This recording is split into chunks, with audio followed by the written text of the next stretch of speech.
All right, Chris. So today, you and I are gonna have a conversation because you're always talking about how I don't know nothing about hip hop and I wasn't there and I'm trying to act like I know something. So this is your opportunity to really tell me what you know about hip hop.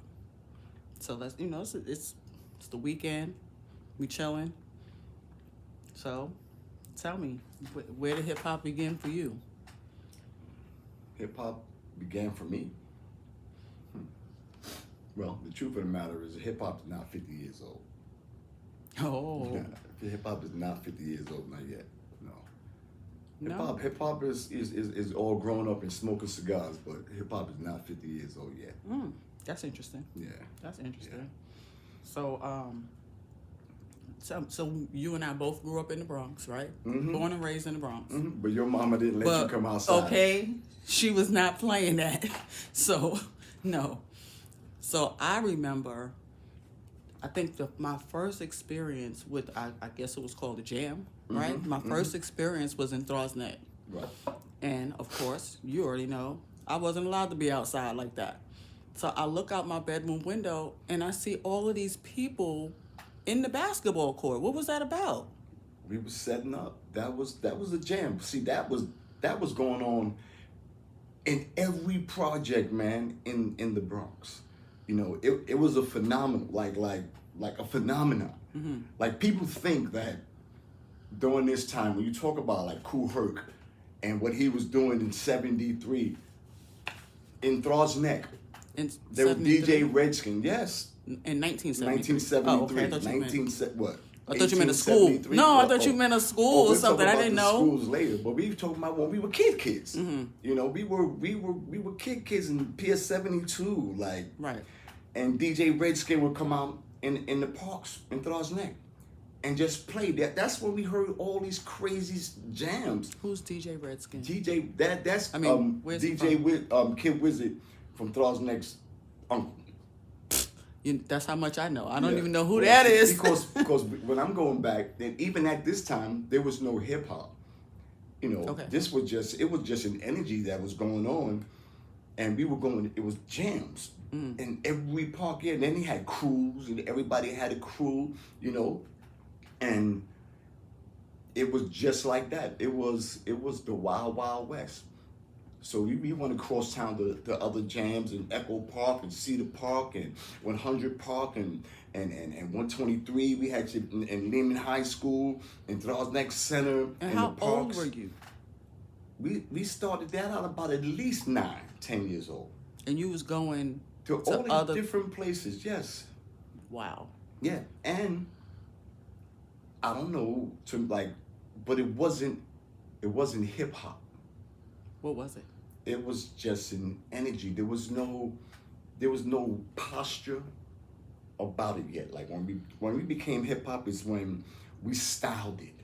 When you started seeing people say, "Oh, we're gonna do the b-boy stance." When we're gonna start doing all these different postures, which made you hip hop. And what happened was, we used to go to all them different clubs, but they weren't hip hop clubs until we got there.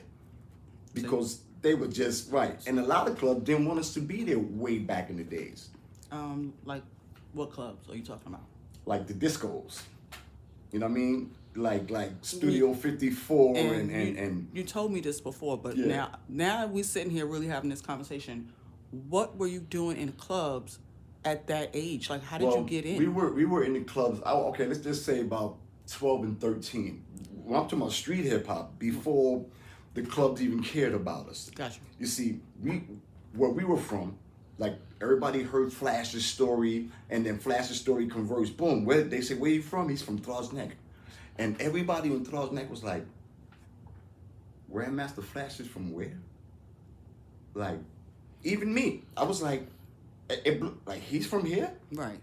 Like, no, I'm from here. Like, so we had to go research. And yeah, he probably was from there in his day when he was a kid growing up. Right. Which was before we were in, he didn't DJ. Well, we didn't know about it. We didn't learn about him DJing in Throsneck, in his parks in Throsneck. It was Redskin. Did he DJ?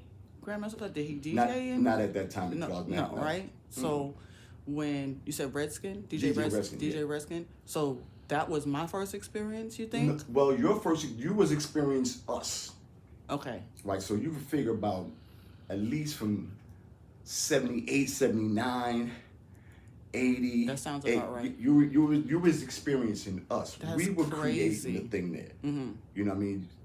But the old DJs, we already knew about them. And we they knew were about somewhere the park else. jams. They were just people. They were DJs. Mm-hmm. DJs always existed. Mm-hmm. And then rapping, you know, we played the dozens on the street. You had to talk. You had to talk that slick. This was just young kids growing up. But there's a serious science behind how we transitioned to the independence of us. How everybody, when you had early hip hop, you was you. Mm-hmm. We never tried to mimic each other.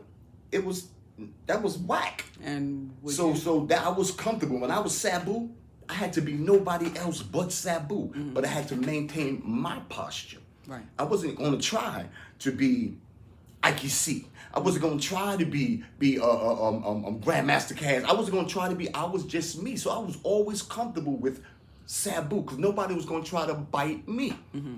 Right? Unlike today. Unlike today, everybody sounds the same. Everybody sounds the same. So being a part of this culture, right? The way we dressed, the way we talked, the way we partied, the food we ate. It was this whole thing, like you said, it turned into a culture, but right in our backyards.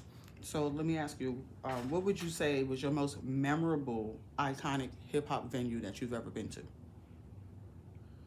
Been to or performed at? Performed at. That it may not be up today, but I'm saying back then, what can you? We did a show. We did shows at Danzateria. We did shows at Roseland, the Roxy's. I mean, like we performed in some good places. Mm-hmm. And you say who are you talking about? I'm talking about, we was with a group called the Notorious Force. This is before the Zulu Nation and Africa Bambaataa and the collaboration with all of that. We had our own little thing going on. Oh. And how we branched into this. We was performing, every kind of community center we can get in. Because that was going on at the time. Like there must have been some funding for that because we can rent a spot out. We can do certain stuff in different communities, and we did that. Not only in the Bronx, we did it in upstate, we did it in Yonkers, we did it in Mount Vernon. We did it wherever we can do it back then. And that was like 79, 80, just before we started getting on. And it was about the music, but then the posture. And then meeting other people that said they were like our air-likes. They were about this. Then we started having meetings. We got with the Zulus, and everybody started joining the nation. So this it became a conglomerate, and it meant something. And if you read the lessons was about peace, unity, love, and having fun. And we were kids, and when you think about hip hop, and only for me, when I talk to people, I'm like, you know what? It started with the energy that our parents gave us. You got to think about, I remember being a kid back in the early 70s, man, and I remember my family coming home from Vietnam, and a lot of people were messed up, and I remember the fear that our parents had for us, like what's going to happen to us. But so looking back, though, what would you consider the most significant contribution to the hip hop culture in the Bronx, as far as you're concerned? The most significant contribution of the Bronx to hip hop, to the hip hop culture in a whole.